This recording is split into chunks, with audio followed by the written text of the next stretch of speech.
Hi hello friends, welcome back to Chethvi Pakashala. ನಾನಿವಾಗ ಮಾಡೋಕ್ಕೆ ಹೊರಟಿರೋದೇನೆಂದರೆ chicken gravy ಮಾಡೋಕ್ಕೆ ಹೊರಟಿದ್ದೀನಿ.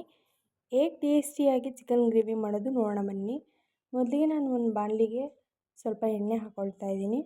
ನಂತರ ರುಬ್ಬಿರುವಂಥ ಶುಂಠಿ ಬೆಳ್ಳುಳ್ಳಿ ಪೇಸ್ಟ್ ಹಾಕ್ಕೊಳ್ತಾ ಇದ್ದೀನಿ.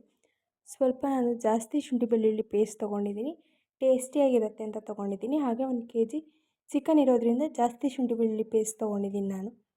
ಈಗ 1 ಟೇಬಲ್ ಸ್ಪೂನ್ ಅರಿಶಿನ ಪುಡಿ ಹಾಕ್ಕೊಳ್ತಾ ಇದ್ದೀನಿ. ಹಾಕ್ಕೊಂಡು ನೀಟಾಗಿ ಮಿಕ್ಸ್ ಮಾಡ್ಕೊಳ್ಳೋಣ. ಹಸಿ ವಾಸನೆ ಹೋಗೋವರೆಗೂ ಹುರ್ಕೊಳ್ಳೋಣ. ಸ್ವಲ್ಪ ಶುಂಠಿ ಬೆಳ್ಳುಳ್ಳಿ ಪೇಸ್ಟ್ನ ಹಸಿ ವಾಸನೆ ಇದ್ದಷ್ಟು ಚೆನ್ನಾಗಿರಲ್ಲ, ಹಸಿ ವಾಸನೆ ಹೋಗುವವರೆಗೂ ಹುರ್ಕೊಳ್ಳೋಣ. ಈಗ ನಾನು ಒಂದು ಈರುಳ್ಳಿನ ಸ್ಲೈಸಾಗಿ ಕಟ್ ಮಾಡಿಟ್ಕೊಂಡಿದ್ದೆ, 1 ಗೆಡ್ಡೆ ಈರುಳ್ಳಿ ಹಾಕ್ಕೊಳ್ತಾ ಇದ್ದೀನಿ. ಹಾಕ್ಕೊಂಡು ನೀಟಾಗಿ ಹುರ್ಕೊಳ್ಳೋಣ. ಈಗ ನಾನು ಇಲ್ಲಿ 2 ಚಕ್ಕೆ 2 ಲವಂಗ ತೊಗೊಂಡಿದ್ದೀನಿ. ನಾನು ಯಾಕೆ ಇಲ್ಲಿ ಸ್ಟಾರ್ಟಿಂಗಲ್ಲಿ ಹಾಕ್ಕೊಳ್ತಾ ಇದ್ದೀನಿ ಅಂದರೆ ಸ್ಮೆಲ್ ಕೂಡ ಚೆನ್ನಾಗಿರುತ್ತೆ, ಹಾಗೆ ಟೇಸ್ಟಿಯಾಗಿ ಕೂಡ ಇರುತ್ತೆ.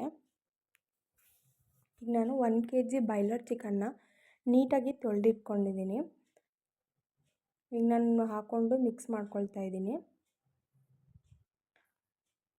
ನೋಡಿ, ನೀಟಾಗಿ ಮಿಕ್ಸ್ ಮಾಡ್ಕೊಳ್ಳೋಣ.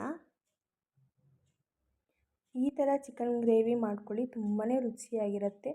ರೊಟ್ಟಿಗಾಗಲಿ, ದೋಸೆಗಾಗಲಿ, ಚಪಾತಿಗಾಗಲಿ, ರೈಸಿಗೂ ಕೂಡ ಚೆನ್ನಾಗಿರುತ್ತೆ ಈ ಥರ ಚಿಕನ್ ಗ್ರೇವಿ. ಈಗ ನಾನು ಗರಂ ಮಸಾಲ ಹಾಗೆ ಚಿಕನ್ ಮಸಾಲ, ಸ್ವಲ್ಪ ಉಪ್ಪು ಹಾಕ್ಕೊಳ್ತಾ ಇದ್ದೀನಿ. ಉಪ್ಪನ್ನ ನೀವು ನೋಡಿ ಹಾಕ್ಕೊಳ್ಳಿ, ನಾನಿಲ್ಲಿ ಕಲ್ಲುಪ್ಪು ಹಾಕ್ಕೊಳ್ತಾ ಇದ್ದೀನಿ. ಹಾಕ್ಕೊಂಡು ನೀಟಾಗಿ ಮಿಕ್ಸ್ ಮಾಡ್ಕೊಳ್ಳೋಣ.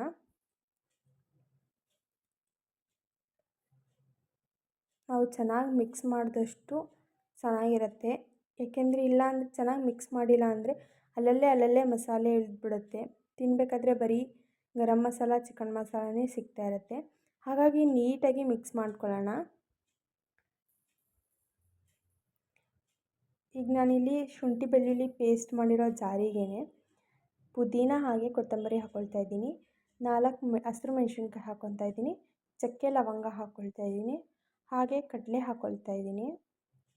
ಹಾಗೆ 1 ಕಪ್ ಕಾಯಿ ತುರಿ ಹಾಕ್ಕೊಳ್ತಾ ಇದ್ದೀನಿ. ಹಾಕ್ಕೊಂಡು ಸಣ್ಣಗೆ ರುಬ್ಕೊಳ್ಳೋಣ. ನೋಡಿ, ಸಣ್ಣಗಾಗಿದೆ. ಈಗ ನಾನು ಚಿಕನ್ನ 5 ಮಿನಿಟ್ಸ್ ಲೋ ಫ್ಲೇಮಲ್ಲಿ ಬಿಟ್ಟಿದ್ದೆ, ಮಸಾಲೆ ಎಲ್ಲ ಚಿಕನಿಗೆ ಹಿಡೀಲಿ ಅಂತ ಹೇಳಿ. ಈಗ ನಾನು ರುಬ್ಬಿರುವಂಥ ಮಸಾಲೆ ಹಾಕ್ಕೊಳ್ತಾ ಇದ್ದೀನಿ, ಗ್ರೀನ್ ಮಸಾಲೆನ ನೋಡಿ ಹಾಕ್ಕೊಳ್ತಾ ಇದ್ದೀನಿ. ನಾನಿಲ್ಲಿ ನೀರನ್ನ ಯೂಸ್ ಮಾಡ್ತಾ ಇಲ್ಲ, ಯಾಕಂದರೆ ಚಿಕನ್ನೇ ಸ್ವಲ್ಪ ನೀರು ಬಿಡೋದ್ರಿಂದ ಮಸಾಲೆಗೆ ನೀರು ಹಾಕ್ಕೊಂಡು ರುಬ್ಬಿರ್ತೀವಿ. ಚಿಕನ್ ಕೂಡ ನೀರು ಬಿಡೋದ್ರಿಂದ ಈಗ ನಾವು ನೀರು ಹಾಕಿದ್ರೆ ತೆಳ್ಳಗಾಗ್ಬಿಡುತ್ತೆ ಸಾಂಬಾರು ಥರ. ಈಗ ಗ್ರೇವಿ ಅಂದರೆ ಕನ್ಸಿಸ್ಟೆನ್ಸಿನೇ ಸ್ವಲ್ಪ ಗಟ್ಟಿಯಾಗಿರಬೇಕಲ್ವಾ, ಸೊ ಅದಕ್ಕೇ ನೀರು ಹಾಕ್ಕೊಳ್ತಾ ಇಲ್ಲ. ಚಿಕನ್ನೇ ಸ್ವಲ್ಪ ನೀರು ಬಿಡೋದ್ರಿಂದ ಅಲ್ಲಿಗೆ ಕನ್ಸಿಸ್ಟೆನ್ಸಿ ಸರಿಯಾಗುತ್ತೆ. ನಾನು ಇಲ್ಲಿ 10 ನಿಮಿಷ ಬೇಯಕ್ಕೆ ಬಿಡ್ತಾಯಿದ್ದೀನಿ ಲೋ ಫ್ಲೇಮಲ್ಲಿ. ನೋಡಿ, ಚೆನ್ನಾಗಾಗಿದೆ, ಕನ್ಸಿಸ್ಟೆನ್ಸಿನೂ ಕೂಡ ಕರೆಕ್ಟಾಗಿದೆ. ತೀರಾ ಹೈ ಫ್ಲೇಮಲ್ಲಿ ಇಡಿದ್ರೆ ತಳ ಹಿಡಿದ್ಬಿಡುತ್ತೆ, ಸೀದೋಗುತ್ತೆ ಸ್ವಲ್ಪ. ನೋಡಿ ಆಗಿದೆ. ಫೈನಲಾಗಿ ನಾನಿಲ್ಲಿ ಕೊತ್ತಂಬರಿ ಹಾಕ್ಕೊಳ್ತಾ ಇದ್ದೀನಿ. ಕೊತ್ತಂಬರಿ ಹಾಕ್ಕೊಂಡು ಮಿಕ್ಸ್ ಮಾಡ್ಕೊಳ್ಳೋಣ. ನೋಡಿ, ಈ ಥರ ಗ್ರೀನ್ ಗ್ರೇವಿನ ಹಬ್ಬದಲ್ಲಿ ಮಾಡಿಕೊಂಡ್ರೂ ತುಂಬಾ ಚೆನ್ನಾಗಿರುತ್ತೆ. ರೈಸಿಗಾಗಲಿ, ಮೇಯ್ನಾಗಿ ರೊಟ್ಟಿಗೆ ಇನ್ನೂ ಚೆನ್ನಾಗಿರುತ್ತೆ. ಮನೆಯಲ್ಲಿ ರೊಟ್ಟಿ ಮಾಡಿ ಈ ಥರ ಗ್ರೀನ್ ಚಿಕನ್ ಗ್ರೇವಿ ಮಾಡಿಕೊಂಡ್ರೆ ತುಂಬಾ ಚೆನ್ನಾಗಿರುತ್ತೆ. ಮಕ್ಕಳು ಕೂಡ ಇಷ್ಟಪಟ್ಟು ತಿಂತಾರೆ. ನೋಡಿ, ಫೈನಲ್ಲಾಗಿ ಚಿಕನ್ ಗ್ರೇವಿ ರೆಡಿಯಾಗಿದೆ. ಒಂದು ಸಲ ಮಾಡಿ, ಟೇಸ್ಟ್ ಕೂಡ ಚೆನ್ನಾಗಿರುತ್ತೆ.